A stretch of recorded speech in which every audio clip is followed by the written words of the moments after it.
Drama Korea ini dimulai dengan seorang pria bernama Kim Hyun Min yang sedang berada di dalam bus sepulang kerja.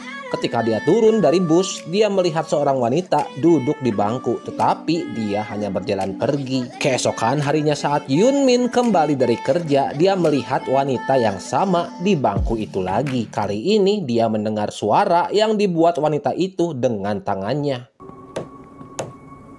Tetapi dia tetap mengabaikannya dan pergi. Namun pada hari berikutnya, dia tidak bisa menahan diri untuk berbicara dengan wanita tersebut. Hyun Min bertanya mengapa dia ada di sana. Dan wanita yang bernama Ji Young menjawab bahwa dia sedang menunggu seseorang. Hyun Min menunjukkan bahwa bus terakhir telah pergi dan bertanya apakah dia sedang menunggu taksi. Tetapi Ji Young berkata itu tidak mungkin karena dia tidak memiliki ponsel. Hyun Min menawarkan bantuan tetapi Ji Young tidak merespon dan malah bertanya apakah dia mengenalnya. Hyun Min ragu-ragu dan pergi.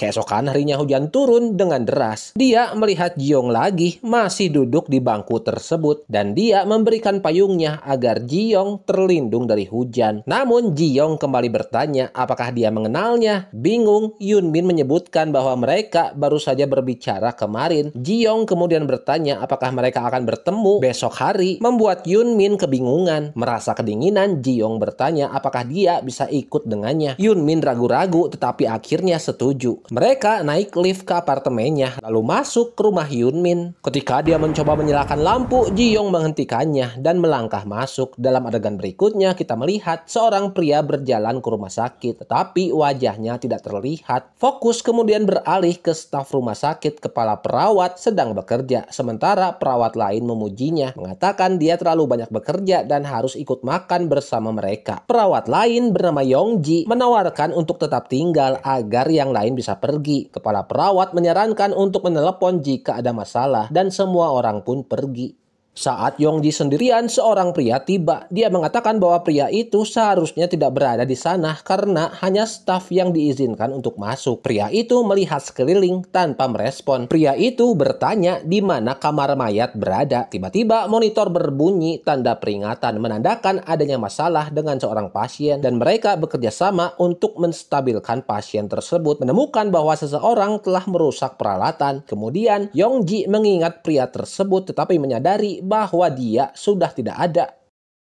Sementara itu kita melihat seorang pria di rumah menggigil kedinginan. Kesal karena anjing yang terus menggonggong, dia berteriak marah pada anjing tersebut.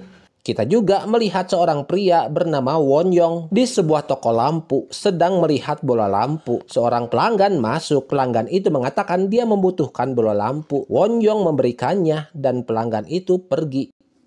Setelah itu Won Young mengeluarkan sebuah buku catatan di mana dia telah menulis beberapa nama. Pria yang sama datang lagi ke toko. Won Young bertanya tujuannya, tetapi pria itu tidak menjawab dan malah melihat sekeliling seolah mencari sesuatu sebelum pergi. Saat itu di sebuah sekolah perempuan, kita melihat seorang gadis berada di taman bermain. Sementara itu, seorang wanita masuk ke toko lampu dan meminta bola lampu. Won Young memberikannya dan wanita itu bertanya mengapa toko itu begitu terang. Wanita itu mengatakan bahwa toko tersebut tidak terlihat pada siang hari dan bertanya apakah toko itu buka hingga larut malam. Won Young mengiyakan dan wanita itu pergi. Kembali ke sekolah, seorang gadis bernama Hyun Ju duduk di kelas melambaikan tangan ke gadis di taman bermain. Tak lama, murid-murid lain masuk ke kelas dan guru mulai memanggil absensi. Di toko lampu, seorang pria lain masuk dan berkomentar betapa terangnya toko tersebut. Dia menyebutkan bahwa tempat asalnya sangat dingin. Dia masuk ke dalam, mencoba menyentuh bola lampu, tapi kacamata Won Young berubah warna dan Won Young menghentikannya. Pria itu mengeluh tentang anjing yang menggonggong terus-menerus, namun Won Young mengatakan bahwa dia tidak mendengar ada anjing menggonggong. Pria itu bersikeras akan mencari anjing tersebut dan pergi. Setelah pria itu pergi, Won Young menatap bola lampu itu dengan tatapan yang dalam. Di sekolah, petir dan kilat membuat murid-murid ketakutan. Seorang gadis mulai menceritakan kisah tentang seorang gadis misterius yang terlihat oleh beberapa orang tetapi identitasnya tetap tidak diketahui. Murid lain menyela, mengatakan cerita hantu seperti itu sebaiknya dihentikan. Gadis itu kemudian menyebutkan bagaimana setiap kelas memiliki kursi kosong dan menunjuk ke sebuah kursi yang tidak ditempati, membuat yang lain ketakutan. Namun tidak semua orang percaya pada ceritanya. Di toko lampu, seorang pelanggan lain masuk, seorang wanita, dan Won-young bertanya kepadanya apa yang membawanya ke sini. Tetapi wanita itu tidak merespon dan mencoba menyentuh bola lampu. Won-young menyentuh kacamatanya dan menyuruh wanita tersebut berhenti. Wanita tersebut ragu-ragu lalu pergi meninggalkan toko. Di luar sekolah, 4 gadis berjalan pulang di tengah hujan. Salah satu dari mereka menunjuk ke sebuah gang, mengatakan ada suara dan pemandangan aneh yang berasal dari sana. Hyunju menyebutkan bahwa dia perlu membeli sesuatu untuk ibunya dan menuju ke gang tersebut, sementara yang lain pergi. Saat Hyunju berjalan melalui gang, dia ragu-ragu dan mendengar suara langkah kaki di belakangnya. Ketika dia berbalik, dia melihat sesuatu yang menakutkannya, membuatnya lari. Akhirnya dia mencapai toko lampu dan Won-young menyapanya seolah dia sudah mengenalnya. Won-young bertanya apakah dia datang untuk membeli bola lampu untuk ibunya. Hyunju menjawab iya, lalu Won-young memberikannya dan mereka membuka bungkusan untuknya. Hyunju bertanya apakah Won-young masih menganggapnya seperti anak kecil. Won-young menjawab bahwa dia masih seperti anak kecil baginya, terutama karena dia memakai liontin seperti anak kecil. Hyunju menjelaskan bahwa liontin itu diberikan oleh ayahnya dan melambangkan identitasnya. Dia berbagi bagaimana ayahnya bekerja di luar negeri sehingga dia jarang bertemu dengannya. Hyunju kemudian bertanya tentang usia Won-young, tetapi dia menghindar dengan jawaban yang tidak jelas. Hyunju lalu bertanya tentang kacamata hitamnya. Won-young menjawab bahwa dia memakai kacamata itu karena cahaya di sini terlalu terang baginya. Hyunju berkomentar bahwa dia seharusnya meredupkan lampu, tetapi Won-young mengatakan dia tidak bisa karena ini adalah toko lampu. Lalu Won-young mengatakan bahwa toko tersebut akan tetap buka sampai matahari terbit. Hyunju merasa nyaman mendengarnya karena dia merasa takut berjalan melalui gang pada malam hari. Hyunju lalu menyebutkan bahwa ada hantu di daerah itu dan bahwa dia telah melihatnya. Won-young terkejut dan bertanya lebih banyak tentang itu. Dia menjelaskan bahwa dia tidak bisa melihatnya dengan jelas, tetapi dia yakin ada sesuatu di sana. Won-young mengungkapkan bahwa dia memiliki bakat istimewa, yaitu kemampuan melihat hal-hal yang tidak bisa dilihat oleh orang lain. Lalu dia menjelaskan bahwa ada 2 jenis manusia, orang biasa dan orang asing, yang mungkin terlihat seperti kita tetapi sebenarnya tidak seperti kita. Dan cara membedakannya tidak selalu mudah, tetapi menyarankan untuk mengamati dengan cermat. Beberapa orang asing mungkin memiliki keanehan kecil yang membedakan mereka. Takutan, Hyunju bertanya apa yang harus dia lakukan jika bertemu dengan orang asing. Won-young menyarankan untuk berpura-pura tidak memperhatikan apapun yang aneh dan memperlakukan mereka seperti orang biasa, bukan orang asing. Dia menekankan untuk tidak menghalangi jalan mereka atau menarik perhatian mereka. Won-young lalu berkata sebaiknya dia pulang karena sudah larut. Dia meminta maaf karena menceritakan cerita yang menakutkan, tetapi Hyunju meyakinkannya bahwa dia menyukai cerita itu. Dia bersiap untuk pergi dan Won-young memberinya hadiah berupa lampu kecil. Setelah dia pergi, Won-young memasukkan bungkus permen yang ditinggalkan oleh Hyunju ke dalam sebuah kotak, di mana dia tampaknya telah menyimpan beberapa bungkus serupa sebelumnya. Adegan bergeser ke Ji-young di apartemennya. Saat itu, Yun-min membawakannya handuk. Ji-young mengelap wajahnya dan mengembalikan handuknya. Tetapi Yun-min menyadari sesuatu yang aneh dan merasa takut. Dia melihat bahwa dari jari Ji-young, dia teringat suara-suara aneh yang didengarnya dari bangku. Ketika Yun-min kembali memeriksa Ji-young, kopernya jatuh, memperlihatkan banyak alat tajam di dalamnya. Ji-young mengambil salah satunya. Sementara itu Hyunju sedang berjalan menuju apartemennya. Dia melihat Ji-young keluar dari sebuah apartemen dengan koper. Hyunju menyapanya. Lalu kita melihat darah menetes dari koper Ji-young dan Ji-young terkejut menyadari bahwa Hyunju bisa melihatnya.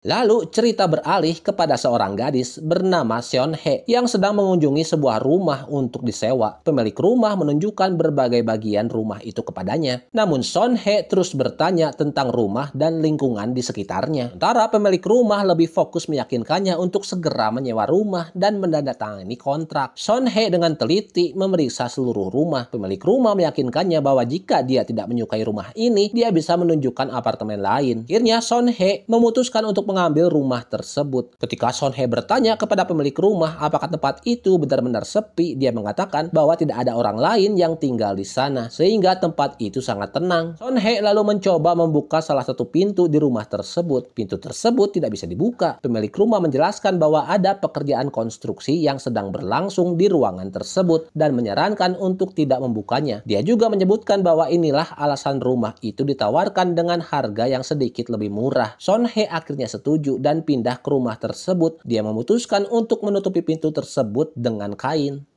Sementara itu, seorang anak laki-laki bernama Ji Woong terlihat berjalan sambil menyanyikan lagu.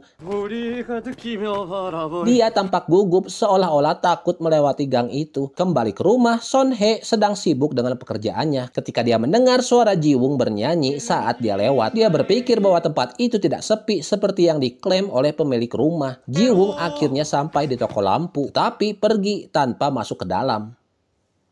Kemudian Seon Hye tertidur saat bekerja di rumahnya. Tiba-tiba lampu padam. Sebuah bayangan muncul mengawasinya. Lalu sebuah bola lampu pecah. Dia mencoba menyalakannya, tetapi gagal, berpikir bahwa mungkin ini karena rumah itu sudah tua. Adegan berikutnya menunjukkan seorang dokter sedang memeriksa pasien dan berkomentar bahwa tidak ada perbaikan dalam kondisi pasien. Dia menyarankan bahwa mereka mungkin harus melepaskan alat bantu hidup pasien itu dengan segera. Sementara itu pasien lain yang tampaknya delirium mengerang dan bergumam seolah-olah berbicara dengan seseorang. Kepala perawat mengamati ini dan berkomentar bahwa pria ini adalah seorang alkoholik yang cenderung mengganggu pasien lain. Seon Hye yang berada di kamarnya mulai merasa seolah-olah seseorang sedang mengawasi, tetapi dia mengabaikannya. Sementara itu Ji Woong tiba-tiba melihat sesuatu di depannya. Ternyata itu adalah Hyunju yang salah mengira Ji Woong sebagai hantu. Kembali ke rumah, Seon Hye mendengar Ji Woong bernyanyi dan merasa sangat terganggu. Lalu listrik di rumahnya padam dan dia melihat cahaya muncul dari ruangan tempat dia menggantung kain. Karena penasaran, dia mendekati ruangan itu untuk membuka pintu. Dalam adegan berikutnya, Yongji pergi ke kamar mandi dan duduk di sana ketika dia mendengar langkah kaki dan ketukan di pintu. Orang wanita di sisi lain memperkenalkan dirinya sebagai wali pasien dan bertanya kepada Yongji bagaimana kemauan pasien untuk bertahan hidup ditentukan ketika mereka tidak sadar. Dia memberitahu wanita tersebut bahwa mereka hanya bisa melakukan yang terbaik dan menyerahkan sisanya kepada takdir. Setelah seorang wanita yang ternyata adalah Yewon mulai mengetuk pintu dengan marah sambil berteriak agar seseorang menyelamatkan orang yang dicintainya. Dia berteriak putus asa membuat Yongji ketakutan. Namun ketika dia melihat sekeliling, dia tidak menemukan siapapun dan dengan cepat Yongji meninggalkan kamar mandi. Pada saat itu Seon Hye yang masuk ke sebuah ruangan di rumahnya di mana hanya ada satu bola lampu yang menyala. Dia mematikan lampu tersebut dan keluar. Seon Hye lalu kembali ke kamarnya, tetapi bola lampu itu kembali menyala dengan sendirinya. Cerita kemudian berpindah ke sebuah sekolah di mana kelas-kelas sudah berakhir. Para siswa bersiap untuk pulang, tetapi salah satu teman mereka tertidur. Mereka berdiskusi apakah mereka harus membangunkannya, tetapi akhirnya memutuskan untuk pergi tanpa mengganggunya. Namun Hyunju mencoba membangunkannya, tetapi tidak berhasil. Lalu akhirnya pergi sambil mengucapkan selamat tinggal. Saat dia berjalan pulang di bawah hujan, dia menyalakan senter kecil untuk menerangi jalannya. Dalam perjalanan, dia bertemu dengan Yewon dan dia tawarkan bantuan. Dia menanyakan beberapa pertanyaan seperti di mana Hyunju tinggal dan kemana dia akan pergi. Mereka pun berjalan bersama, tetapi Hyunju memperhatikan bahwa rambutnya tampak sangat panjang dan terus tumbuh dengan cepat. Hyunju mengingat kata-kata Won-young dan berpura-pura tidak menyadari apapun yang aneh. Dia beralasan bahwa dia harus segera pergi dan berjalan menjauh, namun hantu tersebut mengikutinya. Panik, Hyunju berlari. Mendengar teriakan, Wonjong keluar dan membantunya. Dia menyarankan agar Hyunju pulang ke ibunya. Setelah Wonjong melepaskan kacamata hitamnya, raksasa itu pun pergi. Pada saat itu, gadis yang sebelumnya tertidur di kelas terbangun dan merasa kecewa karena teman-temannya tidak menunggunya. Dia memperhatikan seorang gadis lain duduk di sampingnya dan bertanya apakah mereka berdua melihat hal yang sama. 너도 봤니? Son Hye pada waktu itu sedang tidur ketika darah mulai menetes di dekatnya, membuatnya terbangun. Sementara itu Ji-woong hampir menabrak seseorang tetapi berhasil menghindarinya. Orang yang dia temui menanyakan kemana dia pergi dan Ji-woong menjawab bahwa dia menuju toko lampu. Dia menyebutkan bahwa jika dia sampai sana, dia bisa menemukan jalan pulang. Ji-woong bertanya apakah orang itu akan menemaninya. Lalu mereka pun berjalan bersama. Di rumah, Son Hye mencoba menyalakan lampu tetapi tidak berhasil. Dia memutuskan untuk mandi. Saat mencuci rambutnya, dia melihat beberapa helai rambut tambahan. Saat mengeringkan rambutnya, dia menemukan saluran pembuangan penuh dengan rambut. Ketakutan, dia keluar dari kamar mandi. Lampu di kamarnya mulai berkedip. Dia pergi ke ruangan yang sama dan segera setelah dia masuk, lampu di luar menyala. Ji-woong berbicara dengan Ji-young tentang gang tersebut. Dia menjelaskan bahwa gang itu selalu gelap tetapi lampu di ruangan tertentu selalu menyala. Karena penasaran, dia pernah mencoba mengintip. Dia mengingat seorang gadis keluar tetapi tidak sendirian. Seseorang ada bersamanya. Karena takut, Ji-woong melarikan diri hari itu. Sementara itu Son Hye mendengar suara pintu berderi terbuka di belakangnya dan melihat bayangan. Menyadari bahwa bayangan itu telah mengikutinya, dia menyimpulkan bahwa lampu-lampu di rumahnya tidak berfungsi karena bayangan tersebut hanya bisa ada dalam kegelapan dan telah tinggal bersamanya sepanjang waktu. Ji-young pada saat itu mencoba masuk ke rumah tetapi Ji-woong mencoba menghentikannya. Namun pada saat itu jari-jari Ji-young tidak wajar dan dia pun menjadi ketakutan. Ji-woong kemudian menyadari bahwa kakinya terbalik dan mulai berlari, tetapi dia tidak bisa melarikan diri. Sementara itu di dalam, Son Hye juga mencoba meninggalkan rumah. Dia memecahkan jendela kaca dan berteriak minta tolong. Di luar, Ji-woong terus menemukan dirinya kembali ke tempat yang sama, tidak dapat melarikan diri. Baik Ji-woong maupun Son Hye berteriak meminta bantuan. Ji-young saat itu tiba di toko lampu di mana Wonjong menanyakan mengapa dia di sana. Dia melihat ke arah sebuah lampu di toko dan kemudian ke koper yang dia bawa. Wonjong bertanya apakah dia sedang mencari sesuatu dan Ji-young mengatakan bahwa dia akan segera mengetahuinya. Pada saat itu seorang detektif masuk ke toko memberitahu bahwa dia memiliki beberapa pertanyaan untuknya. Film lalu berbalik ke kilas balik 1 bulan sebelumnya, di mana seorang gadis sedang berbaring di sofa. Tiba-tiba dia mendengar ketukan keras di pintu. Terkejut, dia ragu-ragu sebelum akhirnya mendekati pintu tersebut.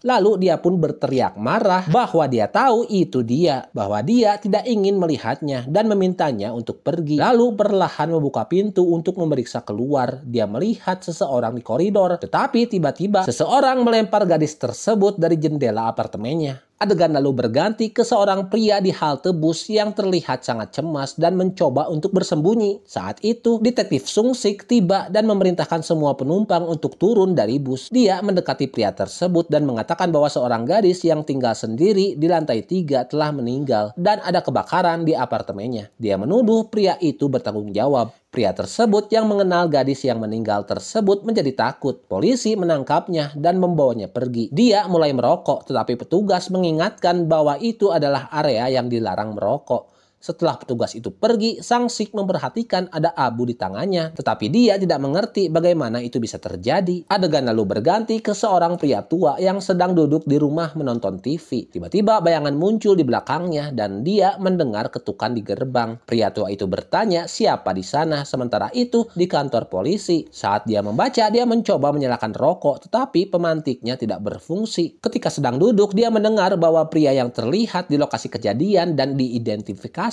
oleh saksi telah dibebaskan setelah menandatangani beberapa dokumen. Salah satu petugas memberitahu detektif tersebut bahwa pria itu sebelumnya dicurigai terlibat dalam investigasi, menyimpulkan bahwa itu hanyalah kecelakaan. Pria tua tersebut meninggal karena stroke dan gadis itu dipastikan meninggal dalam kebakaran. Mereka berdiskusi tentang bagaimana pria yang ditangkap itu dulu menguntit gadis tersebut. Diduga pria tersebut membakar rumah si gadis karena dendam. Petugas lainnya memuji kemampuan Sangsik dalam pekerjaannya. Kemudian dia memasuki rumah seorang pria tua yang telah meninggal dengan damai saat duduk. Dia menanyakan tentang keluarga pria tersebut. Temannya memberitahu bahwa istri pria tersebut telah lama meninggal dan anak-anaknya tinggal di luar negeri. Namun Sangsik merasa ragu karena korban serangan jantung biasanya menunjukkan tanda-tanda perjuangan sebelum meninggal. Tetapi petugas lain percaya itu adalah kematian alami. Saat mengamati, Sangsik memperhatikan bahwa remote TV diletakkan di sisi kiri pria itu. Setelah inspeksi, Sungsik pergi kembali ke rumahnya. Saat mencuci tangan, dia mengingat kenangan istrinya yang memberitahunya tentang kehamilannya. Dia juga memperhatikan tanda serupa di rumahnya. Seperti yang dia lihat di rumah pria tua tersebut, dia mengingat kembali saat dia dan istrinya sedang memutuskan nama untuk anak mereka ketika dia mendapat panggilan tugas dan harus pergi. Mengenang semua itu, dia akhirnya tertidur. Keesokan paginya saat akan pergi, dia memperhatikan noda saus di tangannya, mirip dengan yang dia lihat di wajah pria tersebut. Dia juga melihat tanda yang sama lagi di rumahnya. Sangsik kemudian pergi ke kantor dan menyerahkan berkas kasus. Ketika Sangsik meminta laporan autopsi, temannya memberitahu bahwa keluarga menolak autopsi. Tubuh telah diserahkan dan kasus telah ditutup. Namun Sangsik tetap menyelidiki, meminta informasi tentang restoran Cina yang terkait dengan kasus tersebut. Sangsik mulai mengunjungi berbagai restoran Cina, bertanya apakah mereka menyediakan layanan pengiriman dan mencoret nama-nama restoran dari catatannya setelah memeriksanya. Saat itu dia tidak menemukan apapun yang berguna hingga akhirnya dia tiba di sebuah restoran Cina. Berdiri di luar, dia melihat sebuah sepeda pengantar yang terparkir saat dia memasuki restoran. Pria bernama Sun Hun menyapanya. Sangsik memesan makanan sambil mengamati tempat tersebut. Dia memperhatikan sebuah kotak pengantaran dan mengingat pernah melihat Sun Hun saat meninggalkan kantor. Sangsik menyebutkan bahwa dia sudah mencari di semua restoran Cina. Saat itu pria tersebut menyerahkan makanannya. Pria itu mengabaikannya, tetapi Sangsik melanjutkan dengan mengatakan bahwa semua orang mengira kematian pria tua itu adalah alami. Namun dia mencurigai adanya kecurangan karena almarhum adalah seorang yang dominan tangan kanan tetapi remote TV-nya ada di sisi kiri. Dia juga memperhatikan saus yang sama dari restoran pria itu dengan saus yang ada di wajah pria tua tersebut. Sangsik mengungkap bahwa dia adalah detektif. Pria itu merasa terpojok dan dia pun menyangkal keterlibatannya. Sangsik membayar makanannya, mengatakan kepada pria itu bahwa mereka akan bertemu lagi lalu pergi. Adegan kemudian bergeser ke sebulan kemudian. Ketika seorang gadis yang diduga telah meninggal dalam kebakaran terlihat berlari di jalan sambil berteriak, dikejar oleh seorang pria berbaju putih. Sangsik muncul dan bertanya kepada gadis itu apakah dia baik-baik saja. Dia menyadari bahwa gadis itu adalah orang yang sama yang seharusnya sudah meninggal. 당신 죽었잖아. Orang yang sama berseru bahwa jika gadis itu masih di sini, dia tidak mungkin manusia. Ketika cahaya jatuh di wajahnya, warna matanya berubah. Adegan lalu melompat di mana Ji-yong berada di sebuah toko lampu. Sangsik tiba memperkenalkan diri sebagai seorang polisi dan mengatakan dia sedang mencari seseorang sambil menunjukkan identifikasi Sun Hun. Ji-yong menjadi gugup, mengambil tasnya dan mencoba pergi. Darah menetes di tasnya. Sangsik bertanya apakah dia terluka. Tetapi Ji-yong mengatakan bahwa dia baik-baik saja dan dia hanya datang ke toko untuk menghindari hujan. Sangsik menawarkan jas hujannya dan Ji-yong meninggalkan toko. Sementara itu, Hyunju yang sebelumnya berlari menyadari bahwa dia lupa membeli lampu untuk ibunya dan berlari kembali ke toko. Di jalan, dia berpas-pasan dengan Ji-yong. Won-young meminta Hyunju untuk pulang karena ibunya pasti sedang menunggu dan Hyunju pun pergi.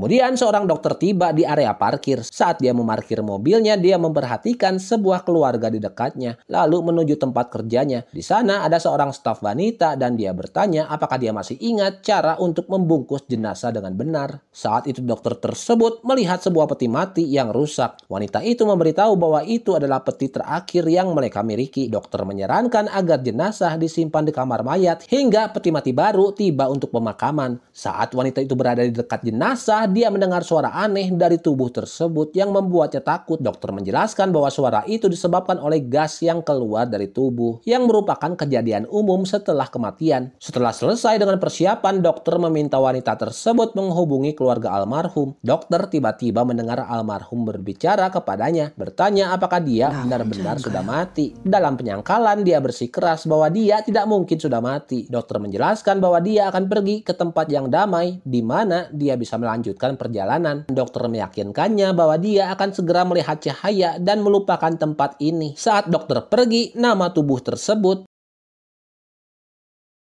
Sementara itu Yongji terlihat mengendarai mobil ke area parkir. Dia juga memperhatikan sebuah keluarga setelah pemakaman. Setelah memarkir mobilnya, dia merasa seseorang mengikutinya tetapi tidak menemukan siapapun. Saat dia masuk ke lift, seorang pria bergabung dengannya. Dia bertanya lantai mana yang dia tuju. Pria itu menjawab lantai 8. Yongji memberitahu bahwa hanya staf yang diizinkan di lantai 8 pada malam hari. Pria itu bertanya apakah pasien yang mengalami luka kritis disimpan di sana dan apakah menurutnya mereka akan bangun. Dengan ragu dia menjawab, mengatakan bahwa itu tergantung pada kemauan mereka. Pria itu menangis. Tiba-tiba Yongji memperhatikan air menggenang di sekitar kakinya. Lalu dia pun memohon agar pria itu berhenti menangis, tetapi lift sudah penuh dengan air. Tepat saat dia takut hal terburuk akan terjadi, lift mencapai lantai 8 dan semuanya kembali normal.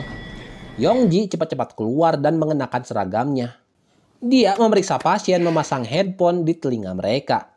Sung-sik menjelaskan bahwa dia sedang mencari seseorang dengan mata seperti kucing. Won-young mengklaim bahwa dia tidak pernah melihat siapapun yang seperti itu. Namun mata Sung-sik tampak aneh sesaat, mengisyaratkan sesuatu mungkin telah terjadi kepadanya. Hyun-ju kembali ke rumah saat dia bertemu dengan Ji-young yang bertanya apakah mereka pernah bertemu sebelumnya. Dia mengingat bahwa pernah melihat Ji-young di luar apartemennya. Ji-young mengajukan beberapa pertanyaan tentang kunjungannya yang sering ke toko lampu. Hyun-ju menjelaskan bahwa dia membantu ibunya. Lalu Ji-young menyuruh Hyun-ju pulang.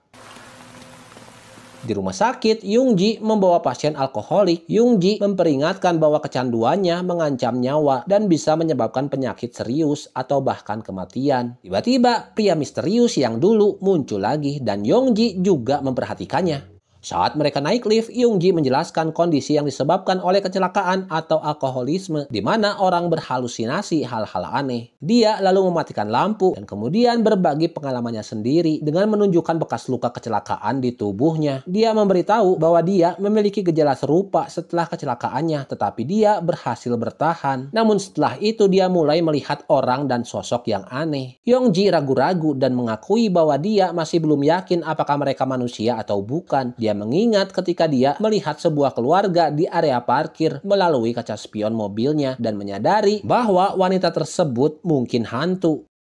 Young-ji kemudian mengungkap bahwa pria misterius yang mereka lihat bukanlah orang yang hidup ataupun mati. Dia menjelaskan bahwa dia melakukan yang terbaik untuk membantu pasien seperti itu, termasuk membersihkan kotoran telinga dari pasien sambil berbicara kepadanya. Menyadari bahwa pasien mungkin masih bisa mendengarnya. Young-ji menghubungkan ini dengan pikiran-pikiran kelamnya di masa lalu, tetapi mengingat bagaimana seseorang memberinya harapan saat dia sangat membutuhkannya. Kemudian kita melihat Hyun-ju kembali ke rumah. Dia tampak cemas, mencoba menghindari orang asing di jalannya. Tiba-tiba seorang pria menghentikannya dan bertanya apakah dia melihat seekor anjing. Hyun-ju teringat nasihat Won-young. Lalu dia menyalakan senternya. Dia mengatakan bahwa dia tidak melihat anjing apapun. Dia memperhatikan tubuh pria itu tertutup oleh salju, terkejut dan takut. Hyun-ju berpura-pura tidak melihat sesuatu yang aneh dan mengatakan bahwa dia terlambat dan ibunya pasti sedang menunggunya. Dan pria itu pun mengizinkannya untuk pergi. Sementara itu di rumah sakit, staf berkumpul di sekitar seorang pasien yang kondisinya secara ajaib membaik meskipun sangat kritis. Di luar ruangan seolah-olah seseorang mengawasi mereka meskipun tidak jelas siapa. Young-ji berspekulasi bahwa mungkin bukan kekuatan pasien itu sendiri, tetapi mungkin ada seseorang yang membantunya. Kembali ke rumah, Hyun-ji akhirnya masuk ke dalam. Kita melihat beberapa bola lampu tergeletak di tempat sampah. Bahwa dia keluar untuk membeli bola lampu tetapi bertemu dengan orang-orang aneh di jalan. Dia meminta maaf karena tidak membawa bola lampu itu. Dia memeluk ibunya dengan erat dan dia pun bertanya mengapa ibunya berbau seperti bunga. 근데 엄마한테서 좋은 냄새 난다. Terungkap bahwa ibunya telah meninggal. Lalu kita mendengar lagu dari headphone pasien rumah sakit sama dengan lagu yang suka dinyanyikan Ji-woong. 설렘과 두려움으로 설레임과 두려움으로 우리가 느끼며 바라볼 하늘과 사람들.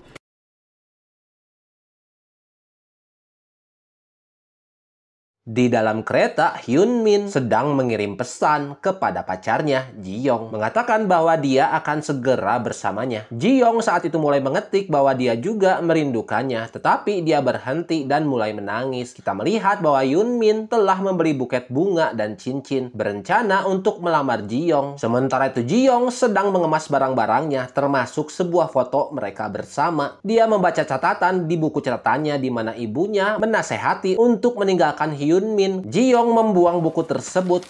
Sementara itu Son Hye sedang mengunjungi sebuah apartemen dengan seorang agen properti yang menunjukkan apartemen itu. Ye Won juga berada di sana. Agen properti bertanya apakah mereka ibu dan anak, yang membuat mereka tidak nyaman sehingga mereka pun pergi. Hyun Ju ketika itu sedang pulang dari sekolah, sementara ibunya menunggu di luar dengan payung karena hujan sedang deras. Hyun Ju bertanya kapan mereka akan pindah ke apartemen baru. Khawatir dengan ibunya yang tidak akan menjemputnya jika mereka pindah, sang ibu meyakinkannya bahwa dia akan selalu ada bahkan setelah mereka pindah. Kemudian kita melihat Ji Woong pulang ke rumah bersama teman-temannya, berbicara tentang bagaimana dia menjaga sepatunya tetap bersih walaupun bermain basket dengan baik. Adegan berikutnya memperkenalkan seorang sopir bus yang sedang berbicara di telepon tentang memulai busnya. Namun dia mendengar suara aneh dari bus tersebut dan diberitahu bahwa biaya perbaikan akan ditanggungnya sendiri jika dia memilih memeriksa bus itu di garasi ini. Jadi dia memutuskan untuk membawa bus tersebut ke garasi miliknya sendiri untuk menghemat uang dan mulai menjalankannya. Lalu beberapa penumpang pun naik, bus pun berangkat sementara radio mengumumkan peringatan hujan deras. Sementara itu Hyun Min bergegas keluar dari stasiun metro, tetapi tiba-tiba dia teringat bahwa dia meninggalkan buket bunganya di kereta dan merasa frustasi karena kecerobohannya. Hyun Min juga mengirim pesan teks kepada Ji Young mengatakan bahwa dia akan terlambat tetapi akan segera datang. Saat dia menunggu bus, kita melihat Ji Young yang telah menutup tokonya karena alasan pribadi. Dia melihat sekeliling, kemudian melihat mejanya di mana ada lonceng dengan tanda yang bertuliskan tekan tombol jika tidak ada orang. Kita mengetahui bahwa Ji Young tidak bisa mendengar. Bus tiba di halte dan sopirnya memperhatikan masalah dengan bus tersebut. Hyun Min naik ke bus, menyapa sopir dan duduk. Bus lalu bergerak ke halte berikutnya di mana Ji Woong telah menunggu. Sopir lagi-lagi memperhatikan masalah dengan rem bus.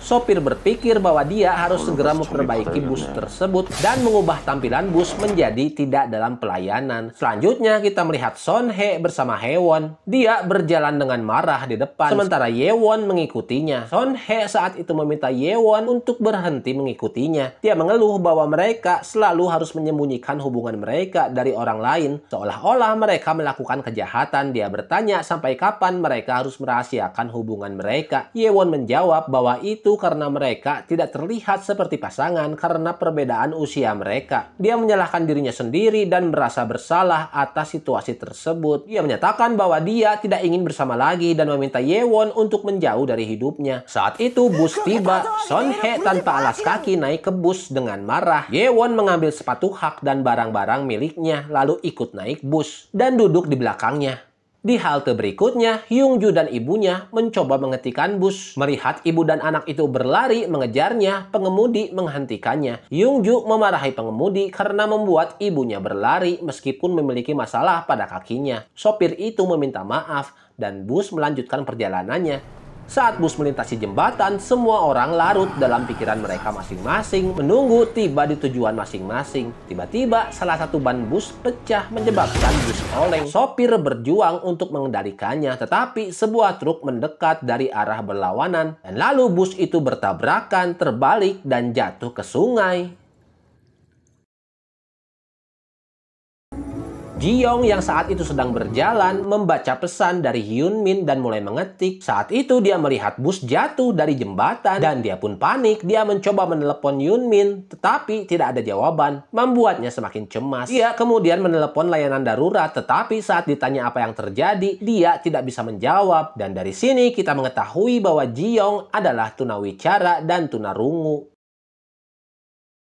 Di luar rumah sakit, polisi berkumpul dan semua pasien dibawa ke ruang gawat darurat untuk perawatan. Hyun Min adalah salah satu pasien dan dokter menyebutkan bahwa punggungnya remuk. Semua orang di dalam bus tersebut dibawa ke ruang gawat darurat. Yewon dan Son Hye dibawa masuk bersama. Keluarga-keluarga dengan cemas menunggu di luar. Tiba-tiba sebuah tubuh didorong keluar membuat semua orang tegang. Seorang dokter bertanya apakah ada keluarga pengemudi yang hadir. Istri sopir yang duduk di dekatnya menyadari bahwa itu suaminya. Dengan sedih dia meninggalkan tempat tersebut. Seorang pria yang terlihat seperti kehilangan anggota keluarganya duduk dengan sedih. Hyung Ju kemudian dibawa keluar dan seorang pria mengidentifikasi dirinya sebagai keluarganya dan mengikutinya. Akhirnya orang tua Hyun Min adalah yang terakhir menunggu. Tubuh lain dibawa keluar yang ternyata adalah Yewon. Karena tidak ada anggota keluarga yang hadir, dokter membawa tubuhnya pergi. Melihat ini, orang tua Hyun Min masih berharap putra mereka mungkin masih hidup. Polisi datang dan menyerahkan ponsel Hyun Min yang mereka temukan di lokasi kecelakaan. Melihat ponsel itu, ibunya menangis dan memohon agar putranya selamat. Sementara itu, Ji Young duduk di luar rumah sakit mencoba menelepon Hyun Min, tetapi ibunya menolak panggilan tersebut. Ji Young kemudian menerima pesan yang menyatakan bahwa Hyun Min telah meninggal dan bahwa Ji Young bertanggung jawab atas segalanya. Diliputi kesedihan, Ji Young menangis dan meninggalkan rumah sakit.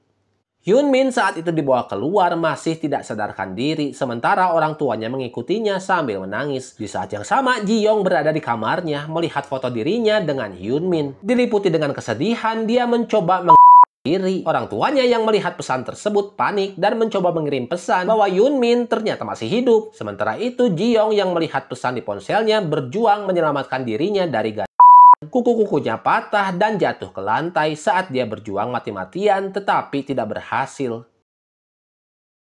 Beberapa saat kemudian, seorang dokter membuka tas memperlihatkan tubuh Ji Young yang telah meninggal di dalamnya. Asisten dokter berkomentar bahwa Ji Young pasti sangat menderita hingga melakukan hal ini. Dokter itu setuju dan menambahkan bahwa dalam beberapa hari, Ji Young akan melupakan segalanya dan melanjutkan hidupnya. Dokter bertanya kepada sang asisten apakah dia tahu mengapa pemakaman biasanya berlangsung selama 3 hari. Dia menjawab bahwa itu untuk memberikan waktu kepada keluarga untuk berduka. Dokter itu setuju tetapi menambahkan alasan lain. Jika orang yang meninggal itu ternyata masih hidup, ada kemungkinan mereka bisa kembali. Dokter menjelaskan bahwa 3 hari itu bukan hanya untuk keluarga tetapi juga untuk yang meninggal. Dia menjelaskan bahwa 3 hari adalah hadiah untuk yang telah tiada. Kesempatan terakhir mereka bersama orang yang mereka cintai sebelum semuanya benar-benar berakhir. Pada momen ini kita melihat Ji Young duduk di bangku menunggu seseorang. Sebuah bus tiba dan Hyun Min melambaikan tangan kepadanya dari kejauhan. Melihatnya, Ji Young tampak bahagia. Adegan berikutnya mengungkapkan bahwa Ji Young sebenarnya sudah meninggal dan sedang duduk di bangku itu melihat tangannya. Dia mengingat saat memegang tangan Hyun Min sambil menonton film dan kenangan bersama lainnya termasuk ketika mereka pergi ke kuil dan berusaha berkomunikasi dengan ketukan.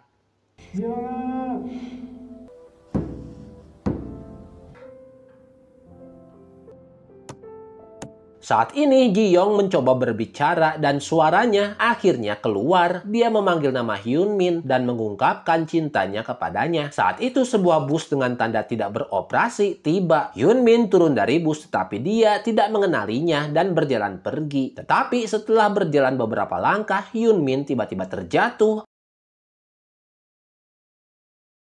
Saat itu di lain tempat, 2 pria memasuki rumah Ji Young pada malam hari untuk membersihkan barang-barangnya atas permintaan pemilik rumah. Dengan enggan mereka mulai mengepak barang-barangnya.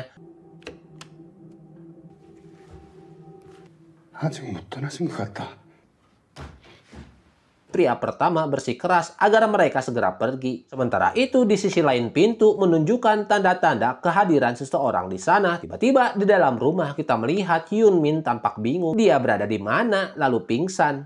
Keesokan harinya, Hyun Min kembali turun dari bus dan kali ini dia mendengar suara ketukan yang dibuat oleh Ji Young. Tetapi mengabaikannya, dia berjalan tetapi terjatuh lagi setelah beberapa langkah. Saat itu terlihat sepasang kekasih sedang menonton film. Seorang gadis mendengar suara dan ketika dia menoleh, dia melihat Ji Young dengan sebuah koper. Namun ketika dia berdiri, tidak ada apa-apa. Dan lalu dia pun pergi ketakutan. Kemudian kita melihat Ji Young yang sedang menjahit sesuatu yang ternyata adalah luka Hyun Min. Adegan beralih saat Yunmin yang sedang mencoba berbicara dengan Ji-young. Ji-young bertanya apakah Yunmin mengenalinya. Ji-young saat itu menyadari bahwa darah mengalir di dekat kakinya. Yunmin lalu berjalan pergi tetapi dia kembali terjatuh. Seorang biksu di kuil melihat sesuatu yang tidak biasa dan kita kembali melihat Ji-young menjahit luka Yunmin untuk mempertahankannya tetap hidup. Dalam adegan berikutnya, Ji-young meminta Yunmin untuk mengantarnya pulang, mengatakan bahwa dia tidak punya banyak waktu lagi. Seperti yang kita tahu bahwa Ji-young hanya memiliki 3 hari untuk melakukan sesuatu bagi orang yang dicintainya sebelum pemakamannya selesai. Saat itu di toko lampu, Sung-sik lalu bercerita bahwa ia dan istrinya pernah mengalami keguguran. Ini membuat Sung-sik kesal dan ia memutuskan untuk pergi karena hujan telah reda dan pergi melanjutkan pencariannya. Di kilas balik terlihat Sung-sik makan malam bersama istrinya yang mengeluh tentang Sung-sik yang selalu sibuk dengan pekerjaannya. Ia pergi untuk shift malamnya. Ia berlari melalui gang-gang gelap mencari seseorang dan tiba di sebuah sekolah. Memasuki ruang kelas, ia melihat-lihat dan membaca nama-nama di loker, menemukan nama Hazel di salah satu loker, nama yang ia dan istrinya rencanakan untuk anak mereka. Lalu istri Sung-sik dengan sangat sedih memberitahu bahwa ia mengalami keguguran. Ia bahkan telah menjahit topi dan membeli sepatu untuk bayi mereka. Sung-sik teringat kenangan ini dan ketakutan. Ia kembali ke gang-gang gelap melewati toko lampu di mana Won-young melihatnya berlari. Sung-sik yang kelelahan akhirnya jatuh, penglihatannya kabur dan ia mengalami hal aneh di matanya. Tiba-tiba ia mendengar suara mesin mobil dan berlari mengejarnya. Di sisi lain, Yunju lalu berlari menuju ke rumahnya. Saat masuk lift, ia melihat Yunmin tiba-tiba muncul. Yunju takut berpikir ia mungkin orang asing dan mencoba mengabaikannya. Namun ketika ia melihat ke cermin, ia mengenali wajahnya. Ia segera berlari ke rumahnya dan mencoba membuka pintu dengan cepat. Saat itu Yunmin lewat menuju apartemennya sendiri yang membuat Yunju merasa lega. Ketika hendak masuk, Yunmin bertanya apakah ia mengenalnya atau tahu kapan ia pindah ke sana. Dia terlihat bingung mengapa dia ada di apartemen tersebut. Tiba-tiba Yunmin jatuh lagi dan Hyunju tampak sangat terguncang. Saat itu Ji-young muncul menyuruh Yunju untuk minggir karena ia sedang terburu-buru. Yunju menyaksikan semuanya dengan ketakutan sebelum ia lari masuk ke rumahnya. Melalui lubang pintu, Ji-young mengatakan bahwa mereka berdua berada dalam situasi yang sama. Namun dia tidak mengerti mengapa mereka saling mengenal. Setelah berbicara, dia pergi. Kemudian Hyunju marah kepada ibunya. Kesal, Hyunju berteriak bahwa ibunya hanya peduli pada Bohlam. Ia mengeluh betapa anehnya semuanya dan betapa kesepiannya Hyunju di situasi yang sangat aneh ini. Meskipun Hyunju marah, ibunya tetap fokus pada Bohlam. Dengan marah, Hyunju melempar kotak Bohlam itu hingga bohlam-bohlam itu pecah dan berkata kepada ibunya untuk membelinya sendiri saja karena dia tidak akan meninggalkan rumah lagi. Beberapa saat setelah itu, Yongji melihat Ji-young duduk di dekatnya sambil menangis. Yongji mendekat dan secara tidak langsung mengatakan kepada Ji-young bahwa mereka telah melakukan segala yang mungkin. Bahwa itu bukan hanya kekuatan pria itu sendiri, tetapi juga seseorang yang memberinya alasan untuk terus hidup. Flashback menunjukkan adegan di mana para dokter membahas kasus pemulihan ajaib. Ternyata Ji-young lah yang terus menjahit luka Yunmin, menjaganya agar tetap hidup hingga sekarang. Son-hye saat itu duduk dengan takut di depan sebuah ruangan di mana cahaya terpancar. Ingatannya kembali tentang berada bersama Ye-won, mengatakan bahwa ia tidak pernah ingin melihatnya lagi dan ingin dia pergi. Son-hye juga mengingat insiden di bus di mana Ye-won menyelamatkan nyawanya dengan menariknya tepat waktu. Mengingat semuanya, Son-hye menangis.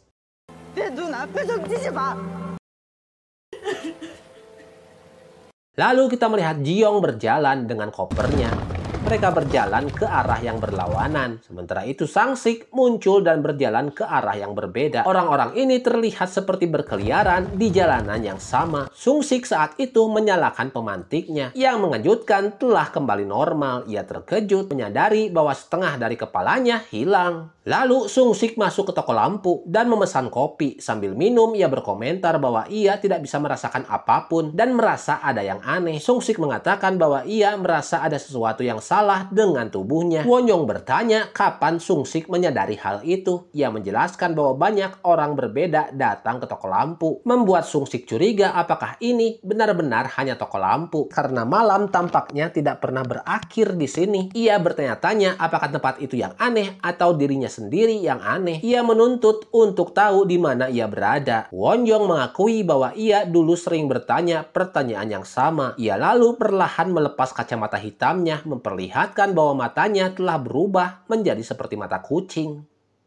Won-yong menjelaskan bahwa dalam dunia ini, orang yang masih hidup justru terlihat aneh, bukan hantu yang terlihat aneh. Sung-sik bertanya mengapa dia ada di sini jika dia masih hidup. Won-yong memberitahunya bahwa tempat ini untuk orang-orang yang terjebak antara hidup dan mati. Mereka yang belum menerima kematian mereka. Lalu si pria yang menggigil kedinginan dan selalu mendengar suara anjing bergegas keluar mengikuti suara gonggongan itu. Akhirnya dia melihat anjing itu dan mengejarnya. Sementara itu di rumah sakit, Yong-ji menyebutkan sebuah kecelakaan parah yang membawa banyak pasien kritis ke rumah sakit. Perawat baru itu mengingat pernah mendengar cerita tentang kecelakaan tersebut di TV. Mereka mendapati seorang pasien yang dirawat karena insiden berbeda pada hari yang sama. Kita melihat tim pencari memanggil nama pria ini saat mereka mencarinya di pegunungan. Hujan deras memperburuk situasi. Tim tersebut juga mencari anjing penyelamat bernama Max. Akhirnya mereka menemukan tubuh pria itu yang dilindungi oleh Max sehingga menyelamatkan nyawanya. Saat itu pria itu akhirnya bertemu kembali dengan Max. Ketika dia melihat anjing itu, dia teringat bagaimana Max menyelamatkannya. Dengan penuh penyesalan meminta maaf kepadanya.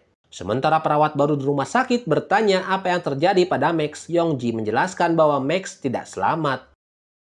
Di masa kini kita melihat ayah Hyunju di pemakaman Yuhui. Dia menelepon rumah sakit untuk menanyakan kondisi Hyunju. Mereka berjanji akan menghubunginya ketika Hyunju sadar. Yong-ji menjelaskan bahwa Hyunju memiliki cedera internal akibat kecelakaan tersebut. Hari itu Hyunju bersama ibunya yang melindunginya, tapi sang ibu tidak bertahan hidup. Sementara saat itu kita melihat bahwa Hyunju duduk sendirian di kamarnya sambil menangis. Sementara itu Yuhui menatap bohlam lampu yang pecah. Dia mengetuk pintu kamar Hyunju, tetapi Hyunju tidak membukanya. Memegang liontin milik Hyunju, ibunya diam-diam pergi, menyadari bahwa dia hanya memiliki 1 hari tersisa hingga pemakamannya. 내일 아침 발인입니다.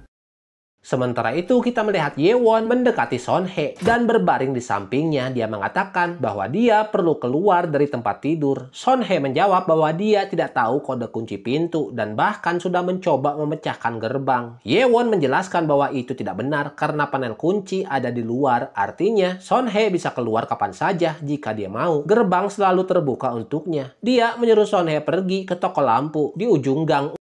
Saat itu bola basket bergulir menuju si pengemudi yang kemudian mengikutinya. Bola itu berhenti di dekat Ji-woong dan sopir mendekatinya mengatakan bahwa dia telah mencarinya selama ini dan akhirnya menemukan Ji-woong melalui bola basket tersebut. Namun Ji-woong tidak ingat apa-apa. Pengemudi meminta Ji-woong ikut dengannya dengan janji akan menjelaskan segalanya di perjalanan. Kita kemudian melihat toko lampu di mana Won-yong menjelaskan bahwa mereka berada di alam baka. Sung-sik menyentuh bagian belakang kepalanya dan melihat darah di tangannya, tetapi dia masih sulit mempercayai apa yang terjadi. Ketika ditanya nama anaknya, Sung-sik mengungkapkan bahwa mereka mengalami keguguran. Lalu Won-yong menyebutkan nama putrinya yang membuat Sung-sik menangis. 믿고 안 믿고는 의지의 문제입니다. 햇살. Sung-sik dengan penuh air mata mengatakan bahwa dia ingin percaya. Sung-sik saat itu bertanya kepada Won-yong kenapa dia tidak memberitahunya semua ini sebelumnya. Won-yong menjelaskan bahwa jika dia mengetahui tempat ini, dia tidak akan bisa melupakannya meskipun kembali ke kehidupan. Mereka yang ingin kembali harus menghapus semua ingatan tentang tempat ini. Jika tidak, mereka akan menjadi bingung tentang waktu dan ruang. Won-yong mengatakan bahwa dia adalah penjaga batas. Sung-sik menyebutkan bahwa dia tidak bisa lagi mendengar suara skuter. Ketika ditanya mengapa dia mengejar pria tersebut, Sung-sik mengungkapkan bahwa dia mengira pria itu adalah seorang pembunuh. Dia mengakui bahwa mengikuti skuter itu membawanya ke toko lampu.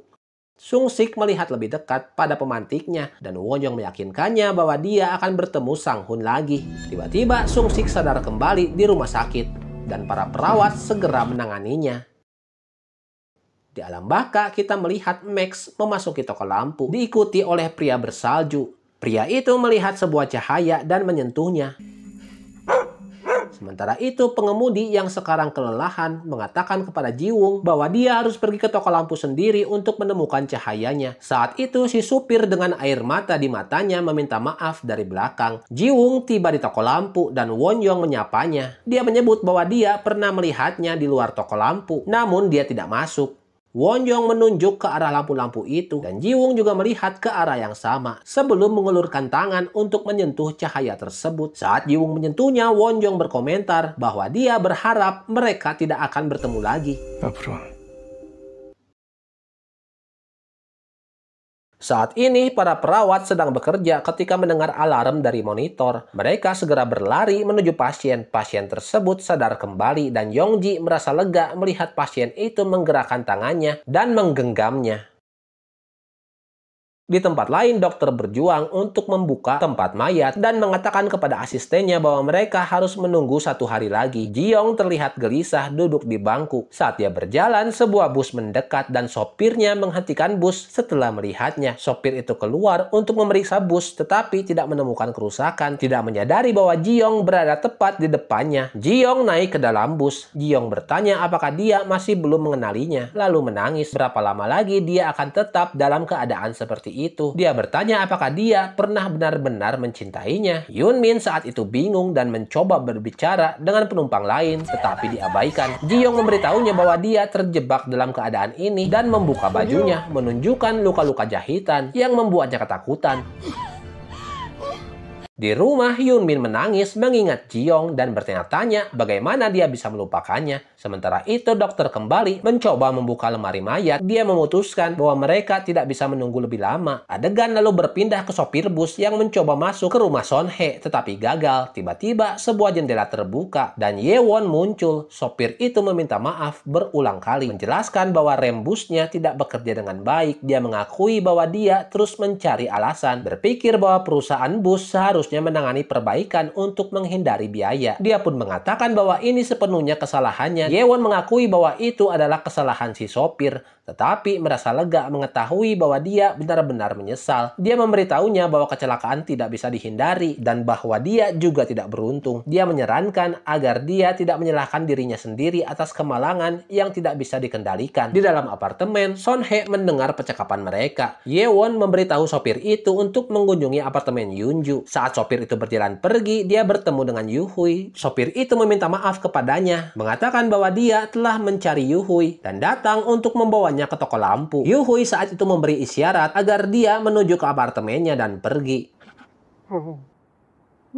Kita kemudian melihat Yunju yang keluar dari kamarnya mencari ibunya. Sementara itu Yu-hui tiba di toko lampu, di mana Won-young bertanya apa yang membawanya ke sana. Yu-hui tidak berbicara, tetapi meletakkan liontin milik Yunju di tangannya, memberi isyarat sesuatu. Won-young saat itu melepaskan kacamatanya, mengejutkan Yu-hui yang langsung mengenalinya. Saat dia memakai kacamatanya kembali, Yu-hui mencoba memberi isyarat bahwa dia adalah putrinya, tetapi Won-young tetap berpura-pura tidak mengenalnya. Dalam kilas balik terlihat sebuah gedung yang runtuh dengan puing-puing berserakan di mana-mana. Won-young merangkak melalui reruntuhan menuju putrinya, Yu-hui, yang setengah tidak sadar. Yu-hui mengatakan bahwa dia tidak akan bisa melarikan diri karena kakinya terjepit di bawah batu. Won-young berusaha keras untuk memindahkan batu tersebut tetapi gagal. Yu-hui menemukan beberapa permen di dekatnya, membuka salah satunya dan memberikannya kepada ayahnya. Lalu dia juga memakan 1 permen. Won-young berjanji akan kembali untuknya dan memintanya untuk menunggu. Won-young kemudian mencapai sebuah gang gelap, berteriak meminta bantuan tetapi tidak ada siapapun di sekitarnya. Tiba-tiba dia melihat sebuah toko lampu. Dia melihat seorang wanita berkacamata yang bertanya apa yang membawanya ke sana. Dalam keputusasaan dia memberitahu wanita itu tentang putrinya yang terperangkap dan memohon bantuan. Wanita itu dengan dingin menjawab bahwa sudah terlambat, tetapi Won-young tetap bersikeras. Dalam kemarahan, Won-young mengambil sebuah lampu dan hampir menghancurkannya ketika wanita itu berbalik melepas kacamatanya dan Won-young membeku. Wanita itu dengan lembut mengambil lampu dari tangannya, mengembalikan keadaan toko seperti semula. Dia memberitahunya bahwa cahaya putrinya juga ada di toko itu. Won-young perlahan mulai memahami kebenarannya. Wanita itu bertanya bagaimana dia bisa tahu tentang ini. Kemudian terungkap bahwa Won-young sebenarnya telah meninggal. Won-young menyadari bahwa dia sudah mati dan bahwa putrinya masih terperangkap dan ketakutan. Setelah beberapa waktu, dia bertanya kepada wanita tersebut mengapa dia masih ada di sana. Wanita itu menjelaskan bahwa dia belum menerima kematiannya dan harus menerimanya untuk bisa pergi. Wonjong memohon untuk mendapatkan cahaya putrinya. Tetapi wanita itu menyatakan bahwa putrinya harus datang dengan keinginannya sendiri dan dia tidak bisa memberikannya. Namun saat itu Wonjong bersikeras bahwa dia akan melakukan apapun untuk putrinya. Wanita itu bertanya apakah dia benar-benar siap melakukan segalanya. Tidak peduli berapa lama waktu yang dibutuhkan, dia kemudian menawarkan sebuah kesepakatan. Di masa kini terlihat bahwa Wonjong telah menerima kesepakatan tersebut mengambil alih peran wanita tersebut di toko lampu. Dan sejak saat itu dia menunggu. Dalam keputusasaan, Yuhui menunjukkan bungkus permen yang disimpannya, mencoba membangkitkan ingatan Wonjong. Akhirnya ketika Yuhui memberinya permen, Wonjong tak lagi mampu menahan emosinya dan memeluk Yuhui sambil menangis. Dalam kilas balik terlihat bagaimana Wonjong membawa cahaya Yuhui dan membantunya kembali hidup dengan membiarkannya menyentuh cahaya tersebut. Ketika dia meninggalkan gedung, dia melihat sopir bus terbaring di dekat tangga, mengiranya sebagai orang asing. Dia mencoba pergi tetapi sopir itu menghentikannya, mengatakan bahwa dia telah mencarinya dan telah bertemu dengan ibunya. Sopir itu mengingatkannya bahwa mereka pernah bertemu sebelumnya dan bertanya apakah dia benar-benar tidak ingat. Saat itu wanita dari lift kembali, tapi Yunju mencoba menghentikannya. Wanita itu pergi begitu saja. Sopir memberitahu Yunju bahwa wanita tersebut tidak dapat melihat mereka. Dia mendesaknya untuk berpikir dengan hati-hati. Yunju mulai mengingat bagaimana saat di sekolah, namanya dilewati saat panggilan absensi dan teman-temannya mengabaikannya. Darah menetes dari hidungnya saat dia mengingat bagaimana tidak ada orang di jalan yang merespon ketika dia menyapa mereka. Panik, dia bertanya apa yang sedang terjadi. Lalu Hyunju duduk sendirian di apartemennya. Ibunya muncul sambil membawa bohlam dan mendesaknya untuk menyentuhnya. Namun Hyunju menolak dan dia ingin tetap bersama ibunya. Tetapi ibunya bersikeras agar dia menyentuh cahaya tersebut. Dia memberikan Hyunju liontin miliknya dan mengatakan bahwa ayahnya sedang menunggunya. Akhirnya dia memaksa Hyunju menyentuh cahaya tersebut, membawanya kembali hidup. Di lain tempat saat itu Son Hye bersiap-siap pergi.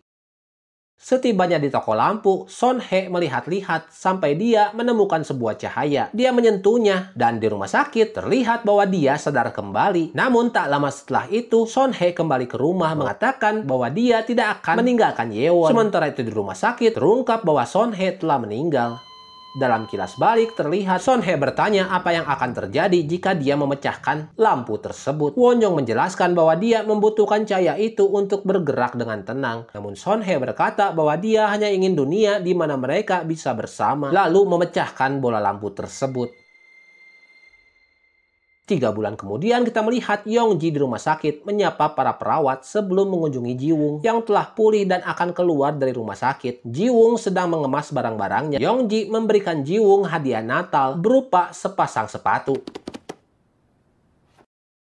Sebuah kilas balik menunjukkan bahwa Jiyong adalah orang yang mengatakan kepada mereka bahwa mereka harus menemukan cahaya mereka di toko lampu. 입주민이 좀 있어? Wonjong saat itu telah bersama Max. Pemilik rumah menjelaskan bahwa telah terjadi kecelakaan dan mereka menerima penghuni baru. Melihat bola lampu itu, Wonjong berkomentar bahwa waktu yang akan menentukan apakah mereka menjadi penghuni tetap atau hanya tinggal sementara.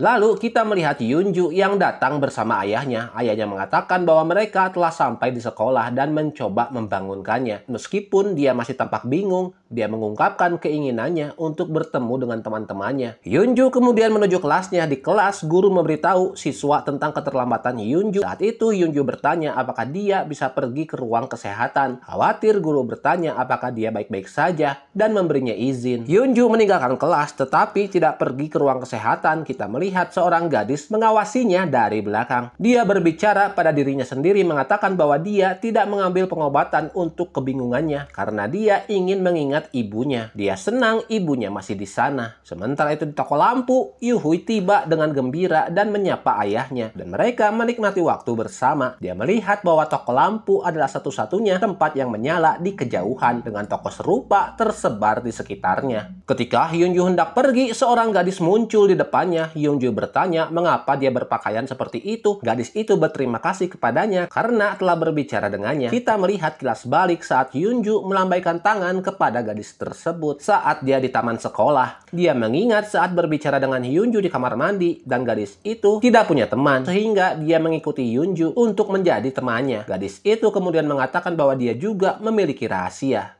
Berikutnya kita melihat Sang-sik duduk di sebuah restoran Cina. Dia memanggil seseorang untuk keluar. Lalu tiba-tiba Sang-hun muncul dan mengatakan bahwa dia harus datang karena Sung-sik memanggilnya. Sung-sik menyebutkan bahwa dia bahkan tidak bisa menghadiri pemakaman Sang-hun karena dia berada di rumah sakit saat itu. Kita melihat kilas balik tentang bagaimana Sang-hun menyelamatkan hidup Sung-sik. Sung-sik menjelaskan bahwa dia baru mengetahui Sang-hun yang telah menyelamatkannya setelah keluar dari rumah sakit. Dia juga mengingat bagaimana Sang-hun terus mengirimnya ke dekat toko lampu. Sung-sik terus mengucapkan terima kasih, tetapi Sang-hun mengatakan itu hanya bagian dari pekerjaannya. Sang-hun mengungkapkan bahwa tugasnya adalah mengirim orang-orang yang tidak lagi seharusnya berada di dunia ini. Sang-hun menjelaskan bahwa wanita itu sebenarnya sudah mati, tetapi tidak menyadarinya. Dia juga menjelaskan bahwa pria tua tersebut telah hidup sendiri dalam waktu yang lama. Dia saat itu kelaparan, jadi Sang-hun datang untuk memberinya makanan terakhirnya. Sang-hun juga mengatakan kepada Sung-sik bahwa matanya unik memungkinkannya melihat hal-hal yang tidak bisa dilihat orang lain. Sang-hun kemudian memberitahu Sung-sik bahwa ada posisi kosong karena dia akan pergi, lalu memberinya kacamata khususnya, mengatakan bahwa sekarang kacamata itu milik Sung-sik. Dia memberitahu Sung-sik bahwa dia akan memiliki banyak hal untuk diselesaikan mulai sekarang. Hyun-min pada saat itu duduk di ruang dokter. Dokter berbicara tentang kondisinya. Dia mengatakan kepada dokter bahwa dia telah mendengar semua ini sebelumnya dan memohon bantuan yang nyata. Dia berbicara tentang mendiang pacarnya dan menjadi semakin kesal. Dokter menyarankan agar dia melepaskan barang-barang yang mengingatkannya pada masa lalunya dan pacarnya.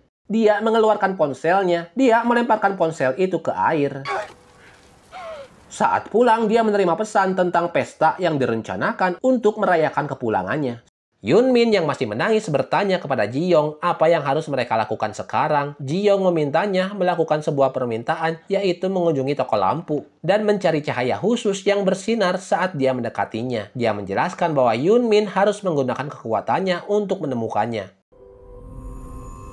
당신의 의지가 아니군요.